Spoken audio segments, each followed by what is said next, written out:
बिस्मिल्लाहिर्रहमानिर्रहीम। अस्सलामुअलैकुम everyone, welcome back to my YouTube channel. कैसे हैं आप सब? मैं बिल्कुल ठीक हूँ और आज मैं आप लोगों के लिए एक बहुत ही मज़ेदार और सिंपल रेसिपी लेके आई हूँ लौकी के कबाब की। आप लोगों को बहुत ज़्यादा पसंद आएगी और ये बहुत मज़ेदार रेसिपी है। आप लोग इसको ज़रूर ट्राई कीजिएगा, आपके घर में सबको बहुत ज़्यादा पसंद आएगी। सबसे पहले स्क्रीन पे आप लोगों को इसके इंग्रेडिएंट्स शो हो रहे हैं, आप इसका स्क्रीनशॉट ले सकते हैं और इसकी डिटेल्ड क्वांटिटी मैं हमेशा की तरह आपको डिस्क्रिप्शन में मेंशन कर दूंगी। ये उन लोगों के लिए बहुत ही यूज़फुल रेसिपी है जो लोग वेजिटेबल्स नहीं खाते, वो वेजिटेबल्स को इस तरह ले सकते हैं, इस तरह खा सकते हैं, इंजॉय कर सकते हैं। ये बहुत मज़े के बनेंगे। ठीक है, अब सबसे पहले मैंने एक बाउल ले लिया, उसमें मैंने लौकी को मैंने वो कर लिया, कद्दूकश कर लिया है। ठीक है, अब आपने लौकी में कोई पानी नहीं डालना क्योंकि लौकी का जो अपना पानी है उसी के अंदर इसकी बाइंडिंग होगी। उसके बाद मैंने इसमें एक प्याज, 2 से 3 हरी मिर्चें और थोड़ी सी बंद गोभी जो थी वो मैंने इसमें ऐड कर दी। ठीक है, अब उसके बाद मैं अपने तमाम स्पाइसेस इसमें ऐड कर दूंगी और स्पाइसेस की क्वांटिटी आप डिस्क्रिप्शन से चेक कर सकते हैं।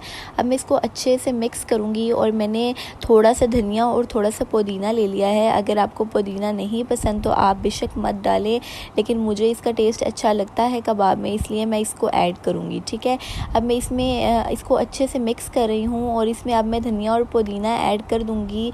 और आप लोगों ने इसमें बिल्कुल पानी ऐड नहीं करना है, बस बाइंडिंग के लिए हम लोग इसमें बेसन ऐड करेंगे और बेसन की क्वांटिटी आप लोगों ने इसको मिक्स करते हुए देख लेनी है। ठीक है, जैसे अब मैं अभी यहाँ पे ये तकरीबन 2 to 3 टेबल स्पून बेसन है मेरे पास, ये मैं इसमें थोड़ा थोड़ा करके ऐड कर रही हूँ और अगर मुझे और ज़रूरत पड़ी तो मैं ऐड कर लूँगी। ठीक है, आप लोगों ने इसको बस इतना बेसन ऐड करना है कि इसकी अच्छे से बाइंडिंग हो जाए और कबाब का मटेरियल तैयार हो जाए।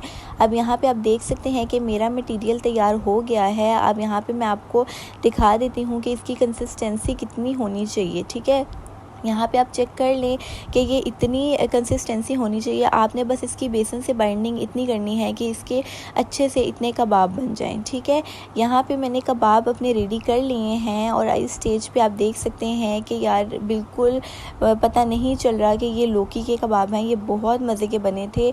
अब मैं इसमें फ्राइंग के लिए थोड़ा सा ऑयल ऐड कर दिया है मैंने और उसके बाद मैं अपने कबाब को इनमें फ्राई कर लूँगी। ठीक है, अगर आप लोगों ने मेरे चैनल को सब्सक्राइब नहीं किया तो जल्दी से सब्सक्राइब कर लें, बेल आइकन को प्रेस कर दें ताकि मज़ेदार रेसिपीज़ की नोटिफिकेशंस आपको मिलती रहें। ठीक है, और अगर इस वीडियो को लाइक नहीं किया तो जल्दी से लाइक कर लें और अपने फ्रेंड्स एंड फैमिली के साथ शेयर करना मत भूलिएगा।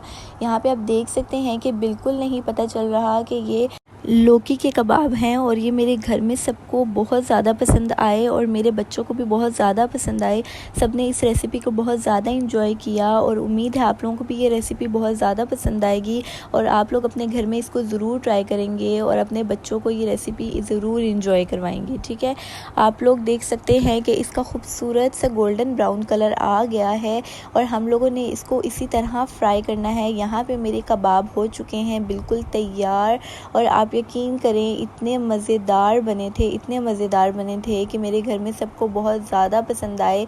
इसके साथ मैंने मिंट चटनी बना ली और आप यकीन करें ये बहुत मज़े के लग रहे थे। आप लोग इस रेसिपी को ज़रूर ट्राई कीजिएगा, आपके घर में ये सबको बहुत ज़्यादा पसंद आएगी और आप लोगों की बहुत ज़्यादा तारीफ़ होने वाली है।